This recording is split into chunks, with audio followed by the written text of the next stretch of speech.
Vamos abrir em Apocalipse capítulo 1, versos de 1 a 3. Vamos ler a palavra de Deus.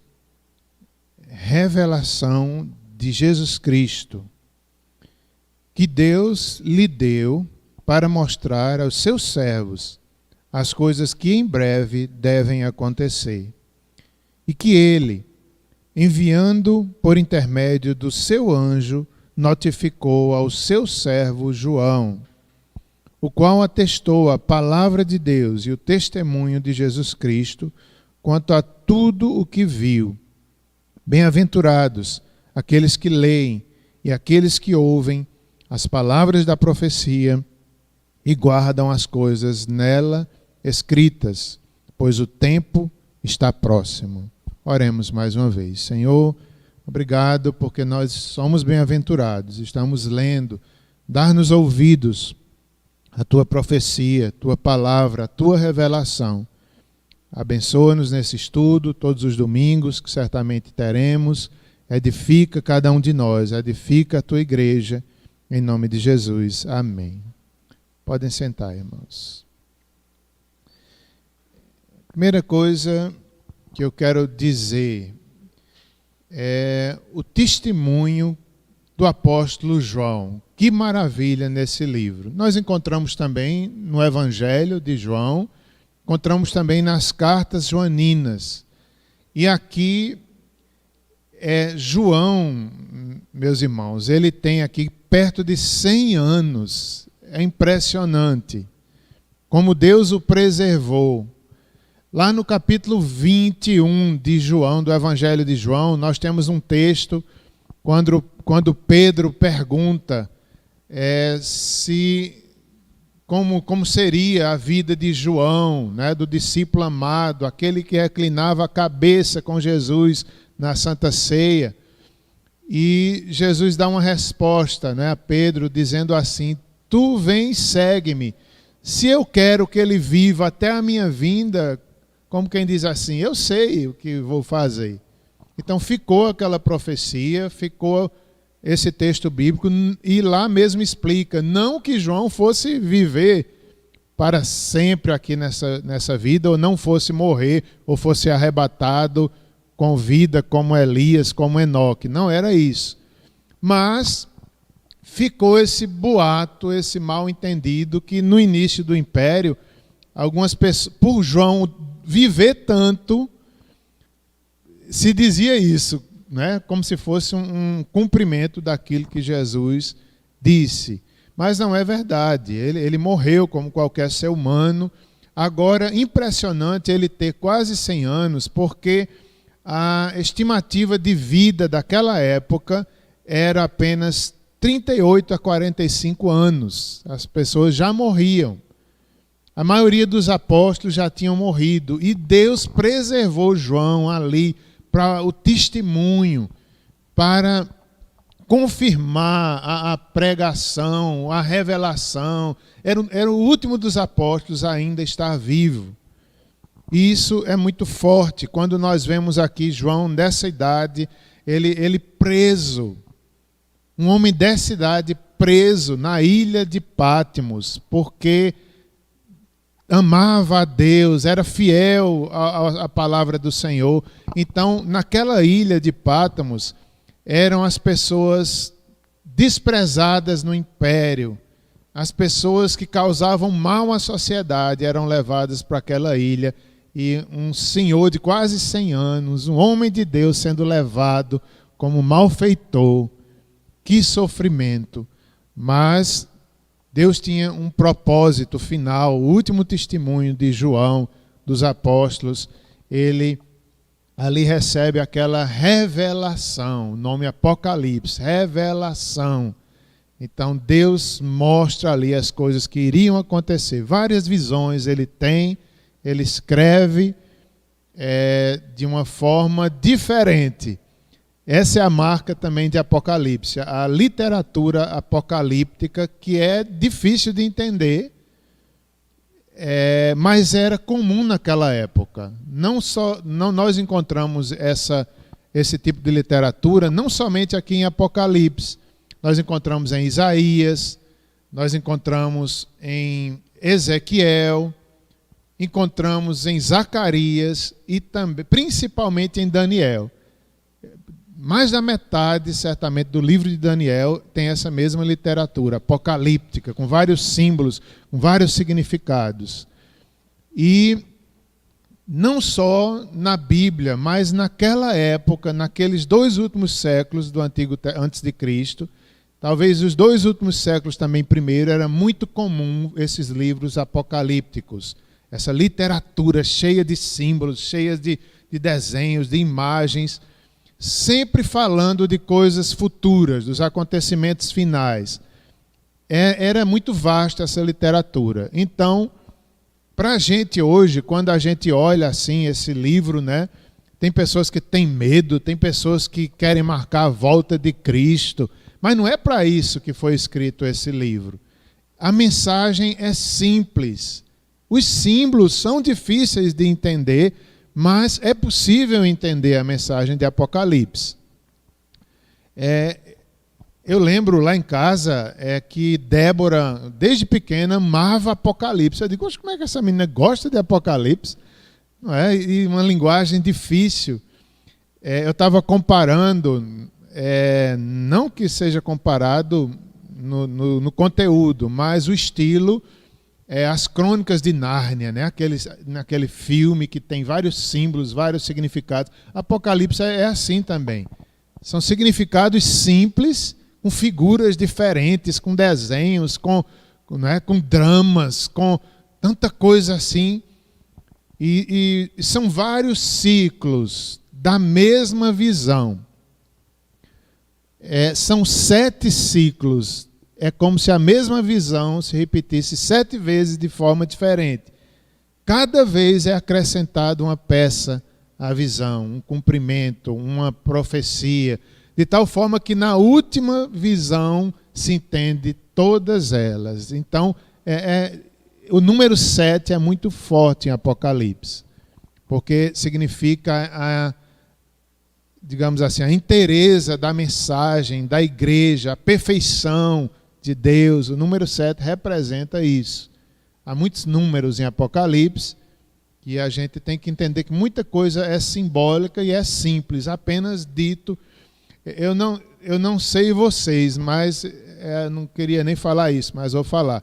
Eu não gosto de assistir o filme As Crônicas de Nárnia, porque eu não gosto daquele tipo de coisa, tanto símbolo, mas eu sei que é maravilhoso, eu sei que quem gosta é muito edificado, entende ali a mensagem nos símbolos, né? A mensagem do Evangelho está ali em Crônicas de Nárnia. Assim como também aquele filme antigo, O Peregrino, são tantas coisas, né? Tantos símbolos do cristão, da vida de um cristão. Eu não gostava também do Peregrino, mas agora eu estou gostando. Por quê? Porque é um tipo de literatura, um tipo de arte diferenciada, que você tem que entender o estilo, você tem que entender como é que se interpreta aquele tipo de literatura, de filme ou de arte, para que você não faça daquela obra ou daquele livro uma mensagem que realmente ela não está dando. Então, ao ler Apocalipse, a gente tem que entender o estilo, a chave apocalíptica, né? Para que a gente entenda. Isso é importante. O estilo literário, que é diferente de quase toda a Bíblia, é surpreendente, assim como que em Apocalipse há muita coisa do Antigo Testamento e do passado que está ali, que se a gente não entender, a gente pensa que é só do futuro, mas não é. Claro que é do futuro próximo, que eles viveram naquela época, as pessoas do primeiro século. Nós temos que voltar ao primeiro século para poder entender o que foi aquela mensagem para eles. Muitas coisas em Apocalipse já se cumpriram naquela época, que eles estavam sofrendo, eles estavam tendo a fé testada e provada. Então ali é uma mensagem de Deus para que eles não desistissem naquele tempo tão difícil. Era uma época provavelmente Domiciano, né, um dos grandes imperadores romanos, provavelmente no final do reinado dele, onde o imperador era tratado como um deus, tinha que ser adorado. E isso foi uma prova para a igreja, uma prova para os irmãos, uma prova para João. A fé daqueles irmãos estava sendo provada ao extremo, muitas vezes até a morte. Então Deus manda Apocalipse para aquelas coisas que em breve iam acontecer. O livro de Apocalipse tem essa visão. Muita coisa já se cumpriu lá naquele tempo de João. Outras têm se cumprido em cada geração da igreja, nesses 2000 e poucos anos, se cumpre. Haverá o anticristo final, mas cada geração tem seus anticristos. E assim, há uma parte de Apocalipse que aponta para o último dia, para a segunda volta de Cristo. Também há, essa questão futurística também é presente em Apocalipse. A gente precisa entender isso e dizer isso, porque senão a gente vai criar doutrinas esquisitas, tiradas de Apocalipse. Porque a gente não observou o contexto, a gente não observou todas essas questões que eu estou falando.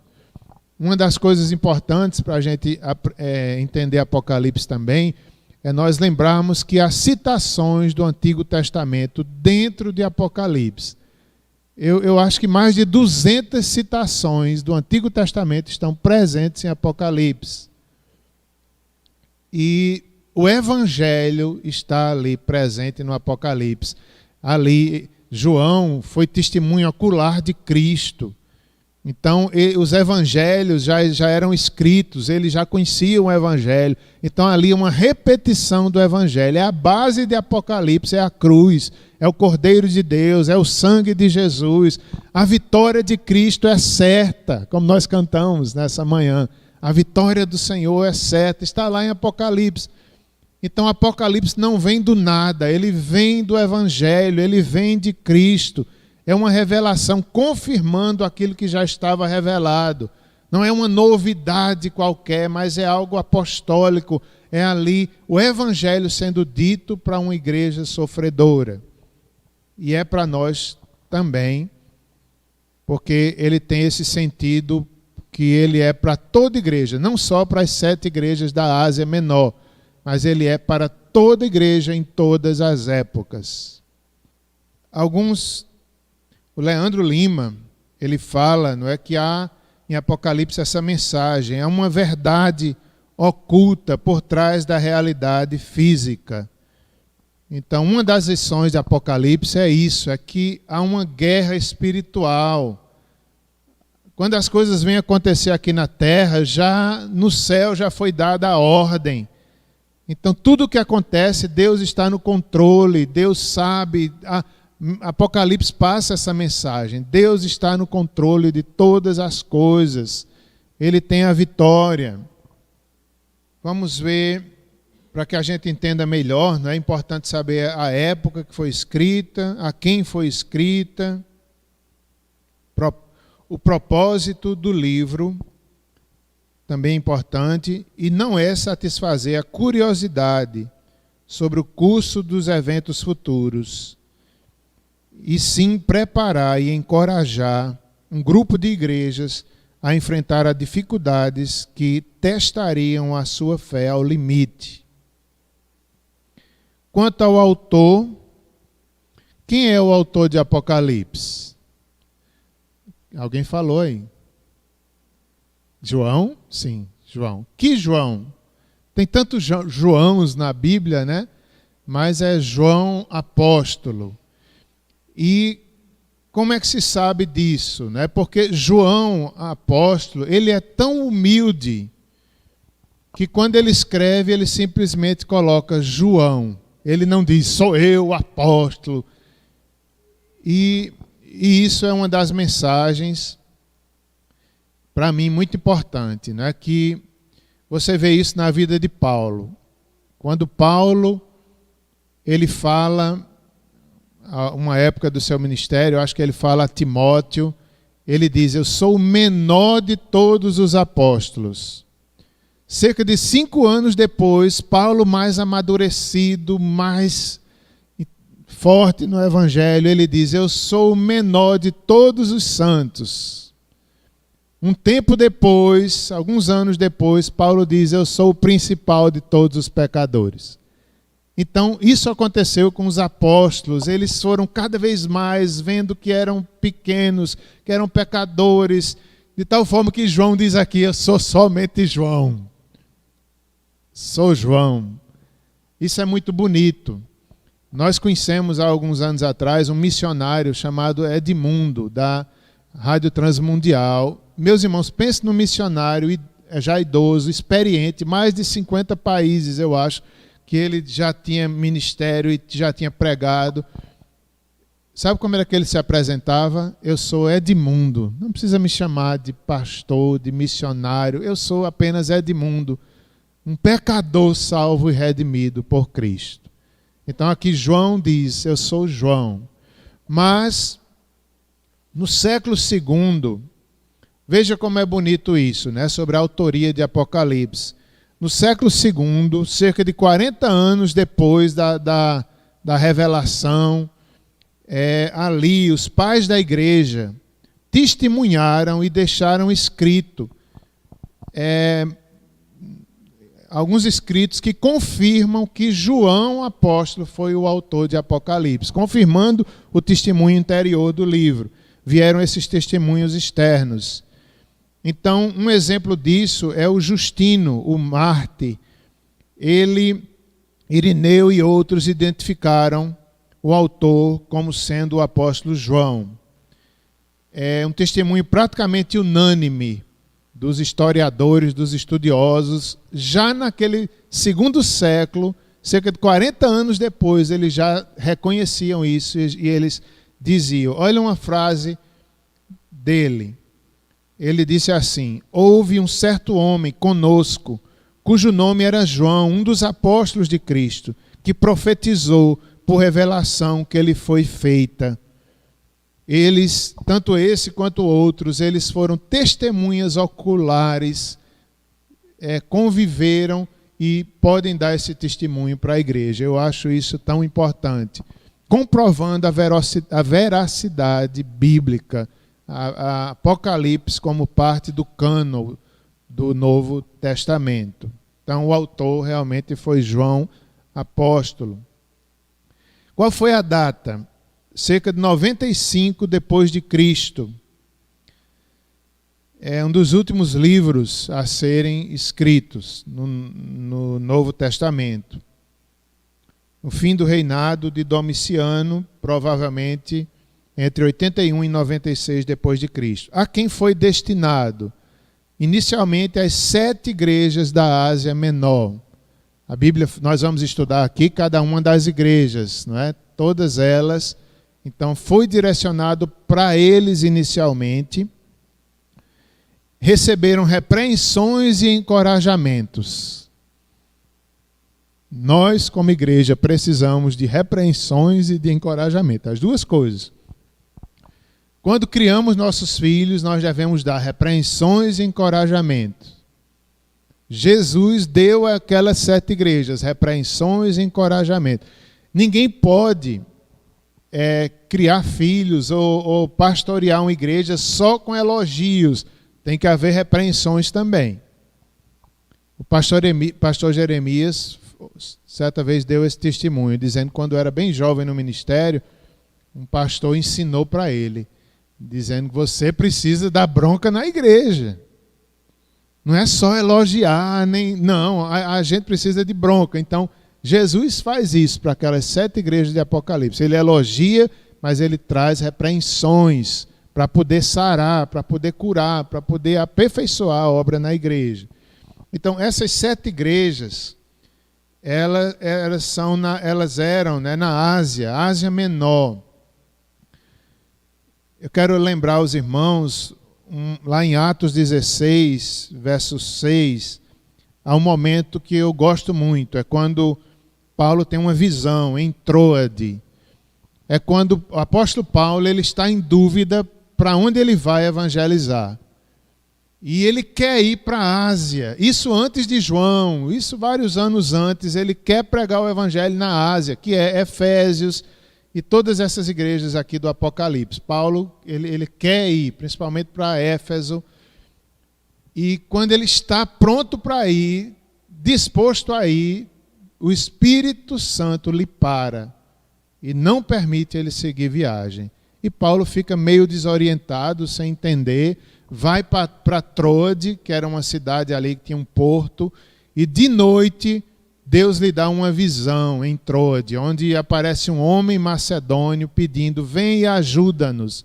E ali Paulo entende que Deus está chamando ele não para a Ásia Menor, mas sim para a Macedônia. E ele vai e Deus faz grandes coisas, o carcereiro se converte, Lídia se converte, várias igrejas são plantadas ali na Macedônia. Não era a hora da Ásia Menor.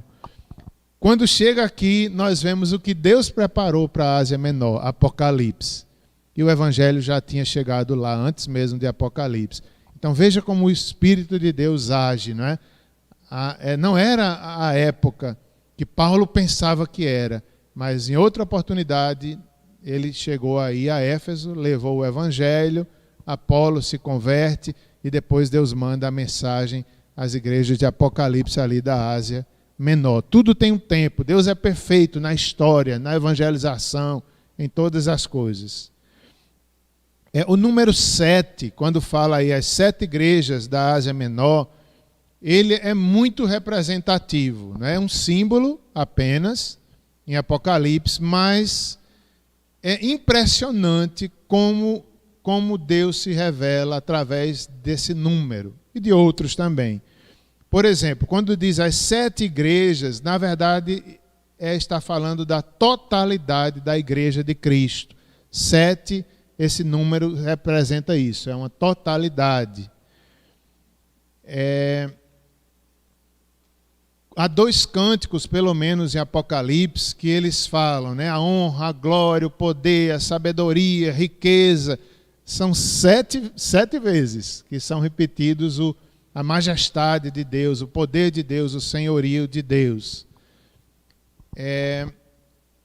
Era um tempo de grandes perseguições aos cristãos. E havia mais pela frente, haveria mais perseguições pela frente.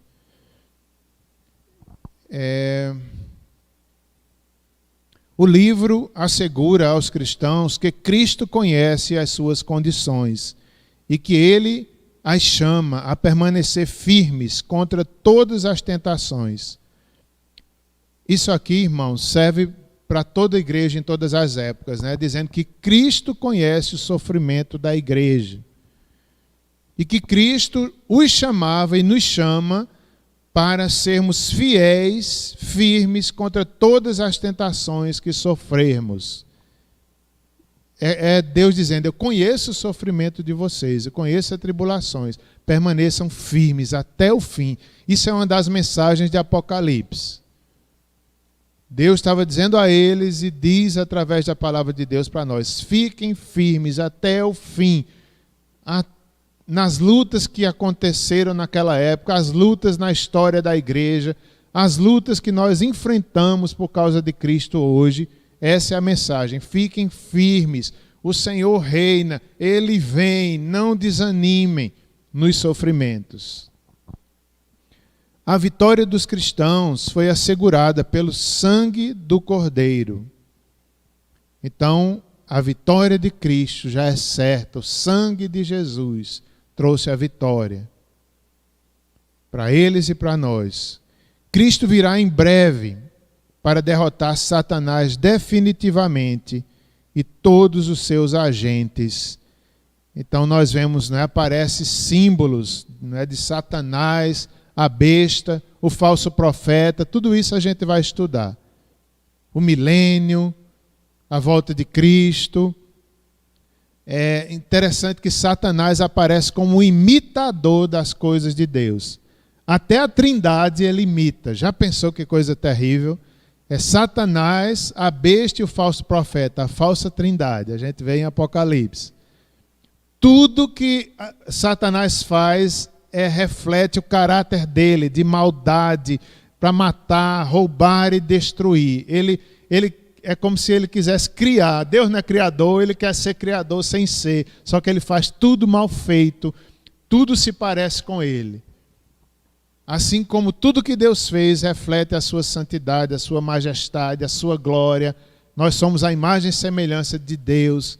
Satanás quer imitar isso, só que ele faz tudo mal feito. Ele imita tantas coisas. Satanás e todos os seus agentes, eles serão destruídos definitivamente. O Senhor vem. Os santos devem manter um testemunho verdadeiro e fiel até o martírio, se for necessário. E devem manter a pureza espiritual verdadeira. Então, enquanto eles esperavam, enquanto nós esperamos Cristo, nós devemos manter a pureza espiritual até no martírio, se for necessário. Morrer por Cristo. Muitos deles morreram. O salmo que foi lido hoje pelo diácono Ivandro, uma parte deles falava sobre os leões, sobre as feras. E eu me lembrei dos primeiros cristãos. Naquela época, muitos deles eram lançados às feras, os imperadores ali perseguindo a igreja. Então era para eles manterem-se firmes até nessas horas tão difíceis de morte, de apedrejamento, tudo que eles passaram e que nós, porventura, venhamos a passar também. Temos que manter a pureza verdadeira e a fidelidade, até mesmo no martírio ou na luta espiritual, na batalha espiritual que existe. Um dos temas principais, o tema principal, podemos dizer, de Apocalipse é o reinado de Deus sobre a história. Deus reina, mesmo toda dificuldade, Deus reina, Ele governa, Ele sabe, Ele nos socorre. E também não é apenas um Deus que vai nos socorrer no futuro, na volta de Cristo. Não, Ele nos socorre hoje. Ele já mandou Jesus Cristo. Ele conhece nossos problemas e nossos sofrimentos hoje. Ele governa a sua igreja hoje. João recebe uma série de visões, cuja intenção é abrir os olhos dos cristãos para a realeza e a majestade de Deus. Então, Apocalipse, a gente vai entender isso. Logo nos primeiros capítulos, Deus, Cristo é rei, Ele é majestade, Ele criou todas as coisas. Está aqui em Apocalipse. A natureza da batalha espiritual, há muito de batalha espiritual que a gente vai estudar, tantos exageros nesse assunto, mas Apocalipse serve para nos dar um entendimento correto. O que é batalha espiritual? Cristo já venceu a batalha, nós somos mais que vencedores por seu sangue, mas existe uma batalha espiritual que nós vencemos pelo Evangelho, mas ela ainda existe. Vamos estudar isso nessas próximas lições. O julgamento de Deus sobre o mal. Por fim, o mal será destruído. Tem pessoas, muito comum a gente pensar, por que Deus não destrói logo o mal? Por que Ele não volta logo? Porque há um tempo para todas as coisas. O Senhor, Ele não está atrasando a sua vinda. Como vimos em Pedro, Ele está sendo longânimo para que outros se salvem. E o mal será derrotado por fim. Todas as coisas serão julgadas. Toda injustiça que sofremos aqui será ali julgada por Deus, definitivamente. O mal terá o seu fim. A morte, a segunda morte, essa que deve ser temida. Nós temos a morte espiritual, nós temos a morte física e a morte, afastamento de Deus para sempre. Então, a morte, Satanás será lançado no lago de fogo eterno. Há um assunto, né? Eu estou tentando fazer um resumo assim, rápido, dos assuntos que a gente vai estudar. Um dos assuntos que nós vamos estudar é sobre o milênio. Né? Muitas pessoas perguntam, quando vai ser o milênio? O que é o milênio? Porque Apocalipse realmente fala sobre o milênio. E nós veremos algumas visões encontradas na teologia sobre a escatologia, sobre a volta de Cristo e o milênio. Então vou citar de forma rápida. E algumas igrejas, elas seguem essa linha pré-milenista, que o milênio ele vai ser 1000 anos depois da segunda vinda de Cristo. Então, as igrejas que são pré-milenistas, eles acreditam que o milênio vai ser depois da vinda de Cristo, um tempo de 1000 anos, ou então um tempo grande de reinado de Cristo aqui nessa terra, de paz, de perfeita paz, depois da segunda volta de Cristo. É importante a gente saber isso, porque quando a gente entende essas visões, pelo menos um pouco delas, a gente, quando assiste um filme evangélico, por exemplo, que fala na volta de Cristo, você entende de que visão eles participam. Não é? Porque tem aqueles filmes que mostram que a igreja vai, uns ficam aqui na terra, que há chance de salvação ainda, que depois da volta de Cristo, há 7 anos de paz. Então você entende, não é? Essas visões aí da volta de Cristo. Uma outra interpretação, sim, ainda dentro dos pré-milenistas, Satanás seria preso e haveria paz e prosperidade na terra, literalmente. Quem crê nisso aqui, nessa forma de interpretação, acredita que isso ainda vai acontecer aqui na terra. 1000 anos de paz depois da volta de Cristo. Nossa igreja não acredita assim. A maioria a posição presbiteriana, a maioria dos seus pastores, não acredita dessa forma, mas é importante a gente estudar, porque são posições teológicas importantes. Segunda forma de ver o milênio são os amilenistas, que significa, eles entendem que o milênio é uma figura, assim como todo o Apocalipse, são símbolos, são figuras. A presbiteriana acredita dessa forma, que está em Apocalipse o milênio, mas é uma das suas figuras, mostrando o reinado de Cristo. Que Cristo já reina, que Satanás já foi destruído na cruz, e que hoje nós já vivemos esse tempo de reinado de Cristo. Ou seja, é algo espiritual, é algo que não é que vai ter 1000 anos ainda. Nós já estamos nesse milênio, nessa visão aqui, entendendo que Apocalipse é um símbolo de uma realidade espiritual, da vitória de Cristo ali na cruz. Há uma outra visão que é pós-milenista. É um período final de triunfo, de pregação do Evangelho, triunfo do Evangelho, melhor dizendo, que seria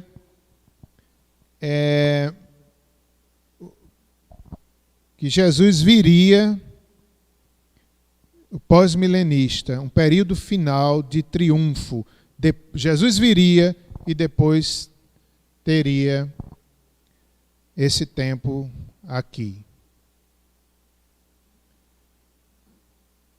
Não, desculpe, irmãos, eu misturei essa última. O pós-milenista, Jesus viria no final do milênio. No final do milênio, Jesus viria. Primeiro haveria essa prosperidade, essa pregação do Evangelho, grandes conversões, seria o milênio nessa posição, e no final Jesus viria. A gente vai estudar isso com maiores detalhes. Há algumas abordagens e algumas dificuldades, não é fácil interpretar alguns pontos de Apocalipse. Eu vou falar essas 4 abordagens. Na verdade, todas elas são importantes para uma interpretação correta. São os preteristas, os futuristas e os historicistas e os idealistas. Todas essas visões são importantes. Como é que os preteristas pensam? Eles acreditam que o cumprimento de Apocalipse ocorreu na queda de Jerusalém ou na queda do Império Romano. A teologia que é preterista é simples. Eles acreditam que Apocalipse já se cumpriu totalmente lá naquela época, quando Jerusalém foi destruída no ano 70, ou então quando o Império Romano decaiu. Há um fundo de verdade nisso, não é? Mas nós não acreditamos dessa forma, que tudo foi para aquela época. Não. Nós acreditamos que uma parte foi para aquela época, outra parte está se cumprindo todos os dias e uma parte muito importante será na vinda final. Esses preteristas não, acreditam que tudo já foi cumprido lá, na igreja daquela época, que Apocalipse foi só para aquela época. Já os futuristas são aqueles que se cumprirá a profecia num período final, antes da segunda volta de Cristo. São aquelas pessoas que olham para o Apocalipse só como se fosse assim, futuro. Nada ainda se cumpriu, tudo só vai ser lá, na última geração, antes da vinda de Cristo, tudo isso vai acontecer. Não é assim, nós não pensamos dessa forma, mas sabemos que tem coisas que só serão lá. A visão, a abordagem historicista acredita que desde o primeiro século até o final, Apocalipse está se cumprindo a cada dia. E os idealistas, eles acreditam que não são eventos específicos, mas princípios de guerra espiritual. Então, a nossa igreja, ela acredita que, como eu já falei, que há um pouco de verdade em cada um desses pensamentos. Nós acreditamos, vou repetir, nós acreditamos que Apocalipse foi para aquela geração, as 7 igrejas da Ásia, eles estavam sofrendo, muita coisa já aconteceu ali. Acreditamos também que a parte de Apocalipse que se cumpre todos os dias, em todas as eras, em todos os anos, desses anos passados da história da igreja, e há uma parte muito importante de Apocalipse que será nos últimos dias, na volta de Cristo. Então, Apocalipse ele é passado, presente e futuro. Essa é a compreensão melhor. Vamos abrir novamente a Bíblia no texto que foi lido e vamos acompanhar os versículos, esses 3 primeiros versículos do livro de Apocalipse. Vamos ler novamente o verso 1 e depois o 2 e o 3. Vamos ver o que diz a profecia. Revelação de Jesus Cristo, que Deus lhe deu para mostrar aos seus servos as coisas que em breve devem acontecer, e que ele, enviando por intermédio do seu anjo, notificou ao seu servo João. Então, o livro, isso são comentários do Leandro Lima, o livro ele contém a revelação que o próprio Cristo deseja dar aos homens. Ao mesmo tempo, é o próprio Cristo o conteúdo desta revelação. A fonte última da revelação é Deus. Nós temos lá em João 7,16, falando Deus, o Pai de Jesus Cristo. De onde veio o Apocalipse? Veio de Deus, que entregou a Jesus Cristo. E Jesus Cristo entregou ao anjo para que passasse a João. João recebe do anjo aquela visão, aqueles ensinamentos. Mas diz aqui, revelação de Jesus Cristo, que Deus lhe deu para mostrar aos seus servos as coisas que em breve devem acontecer. Enviado por intermédio do seu anjo, notificou ao seu servo João. Então, tudo vem de Deus. A revelação veio de Deus, que Deus entregou a Cristo, que ordenou ao anjo, o anjo vem e mostra ali na visão a João, para entregar à igreja, aos seus servos. A igreja é chamada, né, dos servos de Deus. Ou melhor, João notificou aos seus servos para mostrar também aos seus servos. Tanto João quanto a igreja somos servos de Cristo. O Senhor passou essa revelação ao anjo, o anjo passou a João, e João a escreveu, e por isso chegou até nós. Devemos lembrar que João estava preso, não foi fácil ele escrever aquela revelação num ambiente tão difícil, de tanta dor, de tanto sofrimento. Deus revela, o Espírito revela, o anjo revela, ele tem aquela visão e ele escreve. Imagine, não é? Talvez não tivesse ninguém para ajudar. Vários outros escritores, como Paulo, tinham ajudantes, tinham pessoas que ajudavam, que escreviam a Bíblia. Às vezes Paulo ditava e as pessoas escreviam. Já aqui não, João está sozinho, já idoso, num grande sofrimento, e ele tem essa tarefa de registrar. Só Deus mesmo para dar sabedoria, para lembrá-lo do Antigo Testamento, só uma revelação realmente que fez que João tivesse essa capacidade de registrar e chegasse até nós. Então, essa carta de João, ela sai ali da ilha de Pátimos. Algumas pessoas falam, certamente saiu escondida essa carta, porque senão era rasgada, era presa. É tipo uma carta realmente, é uma visão, é uma literatura apocalíptica, mas ela também é uma carta. Então imagine como essa carta saiu, ele correndo risco de vida, talvez escondida certamente, e é levada. Acredita-se que a primeira igreja a receber essa revelação, essa carta, foi a igreja de Éfeso, onde João tinha sido pastor uma época. Então é bonito demais a provisão de Deus, o livramento que Deus deu ali a João, fazer com que essa carta chegasse à igreja e chegasse até nós hoje. Ele diz aí, não é a primeira palavra, revelação. O que é uma revelação? É um desvendar da vontade de Deus. Deus revelou o que iria acontecer para aqueles irmãos. Deus revelou o que iria acontecer no final dos tempos. Consolo para a igreja. Deus mostrou ali, mais uma vez, o Evangelho. Cristo Jesus é revelado através de uma visão. O Leandro Lima, ele entende que é provável, ele diz assim, é provável que a origem do conceito dessa palavra tenha sido em Daniel 2, quando Nabucodonosor teve um sonho. Está lá em Daniel, que o rei Nabucodonosor tem um sonho e ele fica querendo saber a interpretação e ele quer saber o significado também dos símbolos. E ele manda trazer pessoas para interpretar, os sábios, todas que eles podiam, que ele tinha ali, mas ninguém consegue interpretar. Somente de noite, numa visão,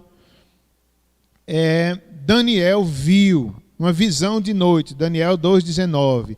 Daniel viu tantos símbolos que faziam parte do sonho, quanto o significado deles. Então, essa provavelmente é a origem dessa palavra revelação. Aparece lá em Daniel, quando Deus revela para Daniel, num sonho, ele revela tanto os símbolos quanto o significado. É o que acontece em Apocalipse. São símbolos e são significados. Que João recebe essa revelação. Símbolos e significados. Isso é uma chave de Apocalipse. Símbolos e significados, para poder a gente entender melhor tanto a mensagem de Daniel, que também é apocalíptica, escatológica, quanto a mensagem de Apocalipse. João viu uma visão, uma experiência mística, um dom do Espírito Santo, muito comum em profetas, em apóstolos. Paulo também teve revelações. Paulo teve Paulo fala de um certo homem, certamente falando sobre ele, que foi ao terceiro céu e viu coisas maravilhosas. Por causa dessas revelações, Paulo recebe um espinho na carne para que ele não se engrandecesse. Então, parte das Escrituras foi dada à igreja através de revelações espirituais, dons do Espírito. Outra parte foi dada através de pesquisa, de estudos, de história, como por exemplo o Evangelho de Lucas foi feito assim, através de estudo, através de pesquisa sobre a vida de Jesus, dos acontecimentos, talvez com base no Evangelho de Marcos também, era uma pesquisa. Já Apocalipse e várias outras partes da Bíblia foi dada por revelação, direto de Deus. Nós devemos ter cuidado com as novas revelações, porque o que Deus queria revelar para a igreja, Ele já deixou revelado. Todas as coisas, até a segunda vinda. Os apóstolos receberam essa missão ali de serem fundamento da doutrina. Não se pode pôr outro fundamento, que é Cristo. Por isso que hoje, se alguém disser, eu tenho uma visão, Deus está me mostrando como vai ser o fim, nós não devemos acreditar, porque já foi revelado, já se fechou o cânon. Tudo até o fim dos tempos já está revelado, tanto em Apocalipse quanto em toda a Bíblia. É muito perigoso pessoas dizerem, tenho novas revelações. Por isso que tem algumas seitas, como os mormons, que eles tiveram novas revelações. Existem livros, evangelhos fora da Bíblia. Os espíritas têm o Evangelho segundo o Espiritismo e assim vai.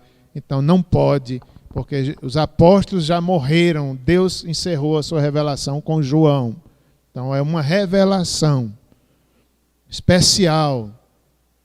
Não temos mais esse tipo de revelação. É perigoso.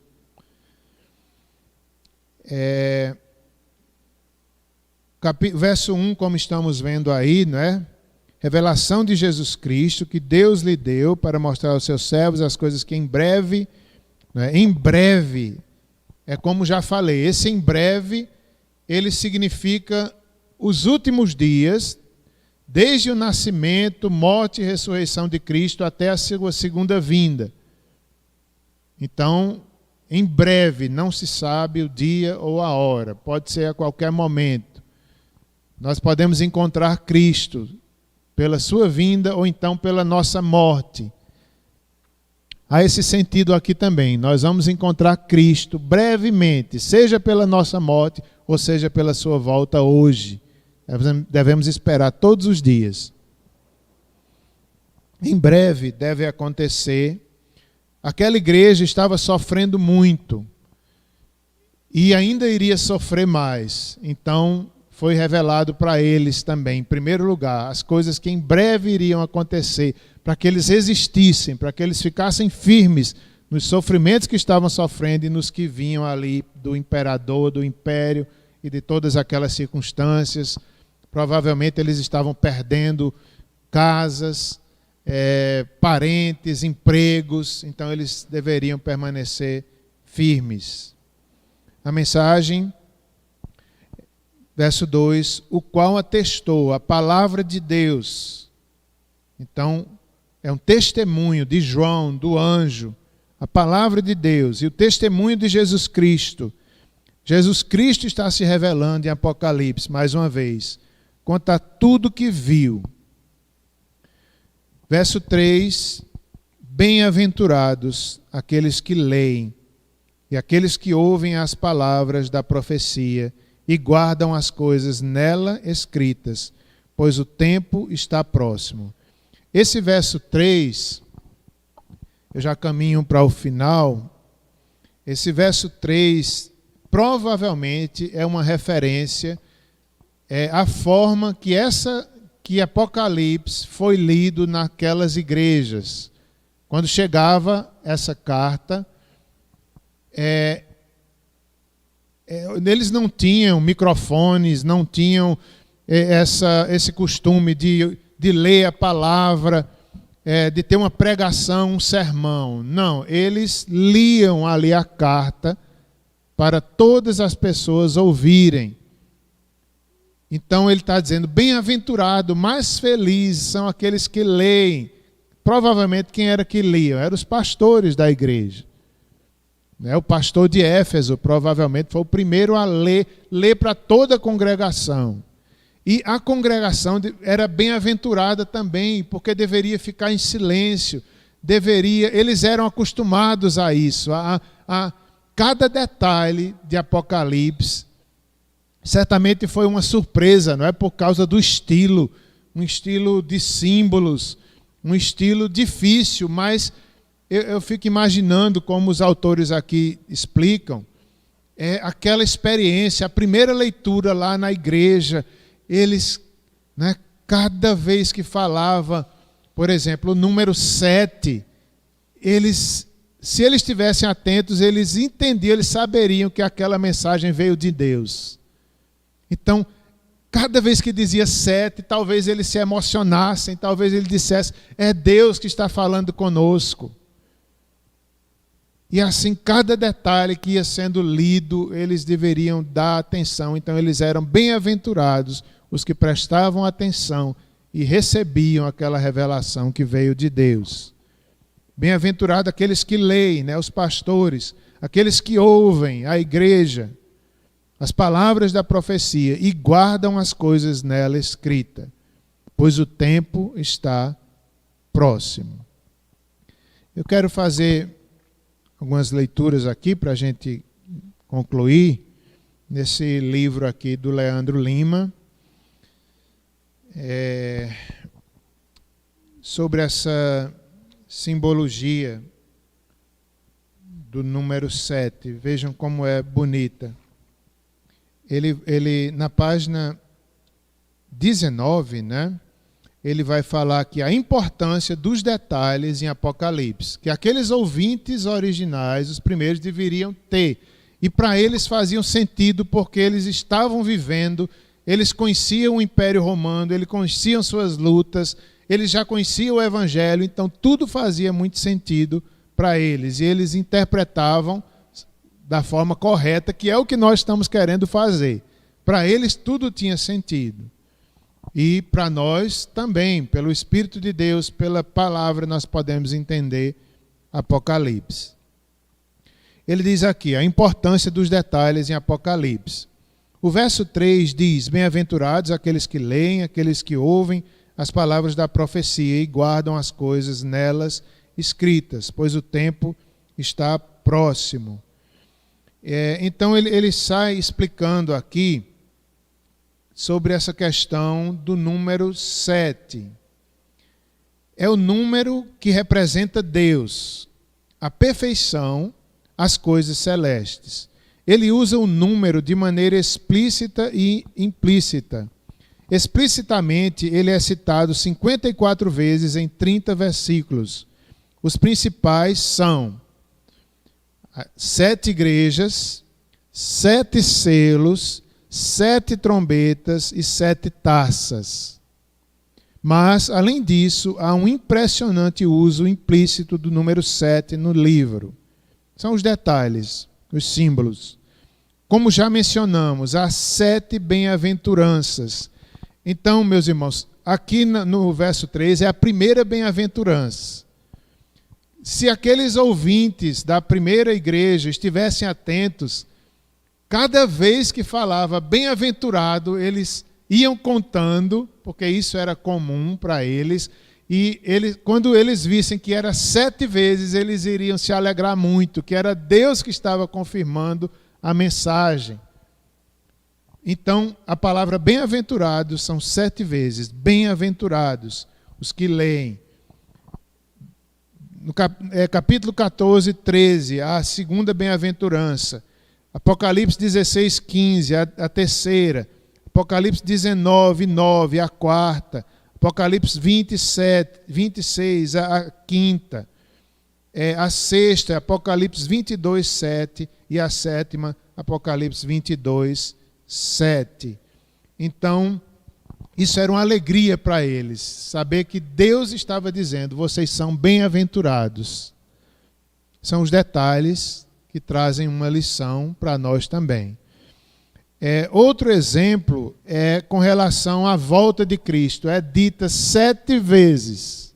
O Senhor diz 7 vezes: eis que venho. E para eles isso era muito confortador. E para nós também deve ser. Sobre a vinda de Cristo, Apocalipse 1:11, o Senhor diz, revelação de Jesus Cristo, que Deus lhe deu para mostrar aos seus servos as coisas que em breve devem acontecer, e que ele, enviando por intermédio do seu anjo, notificou ao seu servo. Quer dizer, as coisas que em breve hão de acontecer. Apocalipse 2:16, arrepende-te, portanto arrepende-te, senão venham a ti, sem demora, e contra eles pelejarei com a espada da minha boca. Apocalipse 3:11, venham sem demora. Essas palavras são fiéis e verdadeiras. Coisas que em breve devem acontecer. Apocalipse 22:6, Apocalipse 22:7, eis que venho sem demora. Apocalipse 22:12, eis que venho sem demora, comigo está o galardão. Apocalipse 22:20, aquele que dá testemunho destas coisas, certamente venho sem demora. Amém e amém. Então é isso, meus irmãos. É bonita essa simbologia que nós estaremos estudando e a cada domingo, se Deus quiser. Eu tentei fazer um resumo, eu abordei assim muitas coisas. Eu sei que é muita coisa para a gente pegar num dia só. Aos poucos a gente vai estudando toda essa mensagem de Apocalipse. Alguém gostaria, se alguém quiser, inclusive o pessoal que está em casa, fazer alguma pergunta. Apocalipse, ou os irmãos aqui da igreja, Apocalipse, esse assunto, escatologia, é um dos assuntos mais desafiantes de se estudar. Então, é comum que nós tenhamos dúvidas, que nós queiramos mais esclarecimento. É um assunto que ele é maravilhoso, mas a gente deve ter essa paciência, devemos estar em oração. Se houverem perguntas, que certamente vão haver, os irmãos podem mandar pelo chat. Se eu não conseguir responder agora, a gente vai tentar responder nas demais aulas. Da mesma forma, os irmãos que estão aqui. Ele vem, o certo é que ele vem. O certo é que Apocalipse é uma mensagem de consolação para toda igreja em todas as épocas.